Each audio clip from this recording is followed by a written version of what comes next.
Hi, I'm Larry Gersten, Professor Emeritus of Political Science at San Jose State University. In today's discussion, we've got three objectives. First, we're going to explore the meaning of political authority. Second, with that in place, we will examine the exercise of political authority in a democratic society versus the exercise of political authority in a non-democratic society. Last, we'll consider the benefits and the limits of political authority in a democratic society, because of course there can be lots of things that go right and wrong even under the best of circumstances. So let's begin with the first question. What is political authority? Well, to understand this, we really need to consider these words both separately and in combination. So we start with the term political. Political focuses on the struggles for scarce resources and competing values by the members of a society or country. The struggle can be over lots of things. It can be between individuals or groups. It can be between whites versus non-whites, an ethnic type of division. It can be between rich and poor, old versus young, as well as countless other sources of division. The struggle may be peaceful or violent, ranging from writing a political official a letter asking him or her to do something or not to do something, to forceful confrontations in the streets. The struggle may be temporary or ongoing, from working to fix a contained, narrow political issue to questioning the legitimacy of policymakers. The bottom line is simply this: anything political centers on the struggle for some kind of scarce resource. Let's look at the second word for a second: authority. Now, authority centers on the holder of power, the one or ones with the capability to manage the allocation of scarce resources to those who demand it, or who are in disagreement over what should or should not be done. Now, when we speak about authority, we're looking at resources here, and the resources, how they're used, by whom. They may be about jobs, they may be about land, education opportunities, government contracts, the ability to travel, almost anything that people are demanding or expecting from the holders of power. When we talk about authority, the holder of that authority may be chosen by the governed. Alternatively, the holder may be empowered by force, perhaps a coup, some kind of tradition, or other non-democratic means by which that person or persons holds power. Regardless, because of his or her position to make decisions, the holder of authority, exercises control of the polity through his or her ability to impose coercion. Yes, coercion, the ability to force somebody to do something, to require something, to comply. The ability of a police officer, for example, to arrest someone suspected of a crime. Not everybody can do that, but the holders of authority can, especially if it's legitimate authority, which we'll get to in a minute. So combined, we look at political and authority. And these two words now take on a very powerful meaning. They become a potent concept that blends power with the distribution of resources. Now, the person or persons who wields political authority will have the ability to determine the flow of those resources and the distribution of power. The person or persons who wields political authority also will have the coercive abilities to extract assets or force compliance from society in the form of taxes, military service, or countless other obligations of the citizens. With political authority, one has the ability to govern, the tools to govern, if you will, although such rule may or may not be legitimate.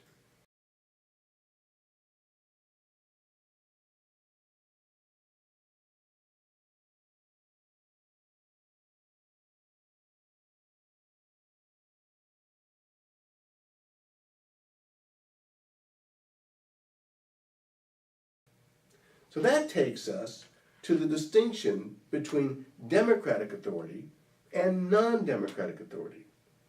Now, with democratic authority, an ongoing interdependence exists between the people and those who govern. Those in power are put there through elections, and as such, they serve at the pleasure of the people who put them in power. Now, in a democratic society, the power of those who govern is determined by rules that the governors must honor. The rules for governing are codified in a document. Sometimes it's called a constitution. It might be called a basic law, as it is in Germany, or other names that in one way or another defines the rules by which all must comply. Now, those rules may be changed only by a process established in the document. Power is commonly divided vertically, sometimes between a nation and provinces, maybe even local governments. Power could also be divided horizontally, the separation of powers, if you will, between a legislative branch and an executive branch, maybe between a prime minister and a president. Courts might be involved as well. Okay? Any number of ways. But the point is, in a democratic system, nobody has too much power. And in a democratic society, the laws, the rules, the traditions, if you will, of governing take precedence over those individuals tasked with governing. We must remember, in a democratic society, the rules are permanent. The leaders are temporary. Finally, in a democratic society, ultimate authority resides not with the rulers. Ultimate authority resides with the people, the sovereign, if you will. The people, the power to govern in a democratic society is conferred by the people. Now, non-democratic societies come in several forms, but they boil down really to two types: totalitarian civilian societies and or military rule, or authoritarian monarchies. Now, we're excluding some monarchies here, let's say those in Great Britain or Spain or even Thailand, for example. Why? Because these monarchies are largely symbolic, and the holders of, quote, power, unquote, really have little power other than symbolic power. They're people who we look up to, but they can't really get things done. Others do things instead. So you could have a society that's totalitarian, but also have a monarchy as well. But it's little more than coding, okay? The totalitarian societies are managed by one person, or in some cases, a small group of persons. The authoritarian monarchies are run sometimes by kings or queens or other royal figures who have power handed to them arbitrarily, really because of their hierarchical or historical birth orders. That's it. You're first in line, your father's the king, and you happen to be the king after he dies, just like that. Not because you deserve it, not because people have chosen you, but because you inherited it. It's automatic, and nobody has any say over it. Either way, non-democratic societies, whether they're totalitarian or and civilian societies or totalitarian monarchies, non-democratic societies are not accountable to the citizens. There's no linkage there. The decisions and actions taken by those in power are not subject to question or public approval. Now, in these non-democratic societies, there are few rights or guarantees for the governed. Moreover, the rules, such as they exist, may be changed at any time by those in power to fit the needs of the people in power. So governance, as we know, is autocratic. It's autocratic because people change the rules as they go along. And if a rule gets in their way, that rule is put aside. And if they need a new rule in place of that, they'll put it in by themselves. The people have no say over these things. As such, in totalitarian societies, there is no legitimacy. Now, unlike democratic societies, non-democratic societies tend to consolidate power among the rulers. There are no checks, there are no balances, there are no countervailing sources of power. Nobody can stop them. In non-democratic societies, the transfer of power is not public. It's a private affair, either done through some sort of internal combustion, let's say a coup or something like that, or in the case of a monarchy, by birth order.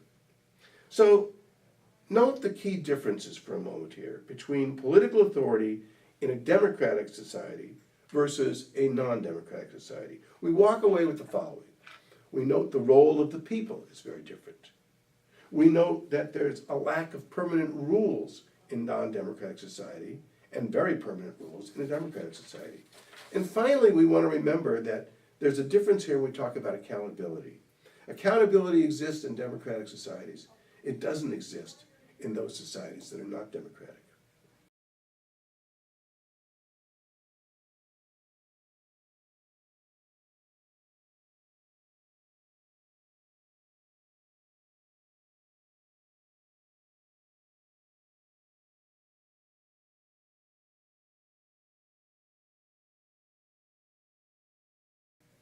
So when we talk about democratic society, we may walk away and say, wow, this is terrific. Everything's wonderful. It's the perfect system. Well, maybe, maybe not. In fact, there are benefits and there are some limits of political authority, even in a democratic society. Let's look for a moment at the benefits. Elections in a democratic society, yes, they assure a connection, a direct connection, between the people's will and those who govern them. Sometimes that connection can be somewhat indirect, as it is in the United States, when we vote for the president. We don't vote for the president per se, we vote for what they call electors, and the electors then honor the public will in each state and then choose the president. It works. It's a little cumbersome, but it works. And we call that in this country a representative democracy. So it's a version of it, but the fact of the matter is there's still a connection between the people and the rulers. More often, we see more direct connections in places like Great Britain, France, numerous democracies around the world, where the people just vote for president, or vote for prime minister, or they vote for their parties, which then come together in coalitions to select a president or a prime minister. Either way, elections in democracies preserve the linkage between the governors and the governed. Now, the rules in place in a democracy help to assure that those in power will operate within and by those rules. They are bound to those rules. They cannot change those rules on their own in any whimsical fashion. Elected leaders may well be replaced at the next election if they don't come through, if they fail to live up to the public's expectations, or for that matter, if the public's just tired of them. And in a democratic society, when that election takes place, the next people come in who are elected, and those who have lost the election walk away. They leave without a fight. In democracies, people have a real say over their destiny. Even when they disagree, their disagreements are worked out in elections peacefully and by the results of those they choose to govern. But there are limits, yes, there are limits even in democracies. Sometimes there are clashes, serious clashes over values, the right to free speech and the need to protect the citizenry from harm, or the rights of those who have suffered discrimination in the past versus the rights of those who feel no need to offer help to those people because that discrimination doesn't exist now. Or the rights of women is a common one over their bodies versus the rights of the unborn. These are some very difficult value clashes, and they're hard to resolve, and sometimes they can't be resolved. Sometimes leaders, confirmed by people through elections, abuse the public trust as well. Think of somebody like President Richard Nixon. And when that happened, what happened was that there was a system to remove the president, but it was painful. It was painful for Congress, it was painful for Americans, it was even painful for President Nixon. But the fact of the matter is, he did leave office peacefully. He left office peacefully, even though it took a while for everything to get sorted out. And when we speak of the people, here's another point. Sometimes the people just don't do their due diligence, yes, even in a democracy. That is, they don't learn the issues. They don't become involved enough. They don't take part in the democratic process. They don't exercise the franchise when they have the opportunity. And sometimes small groups of people refuse, even in democracy, to accept the decisions of the majority. And when that unfortunate incident or incidents occur, somehow those in power have to find a way to show those who are rejecting the decisions of the many that they have to go along with it. And that's not always easily done.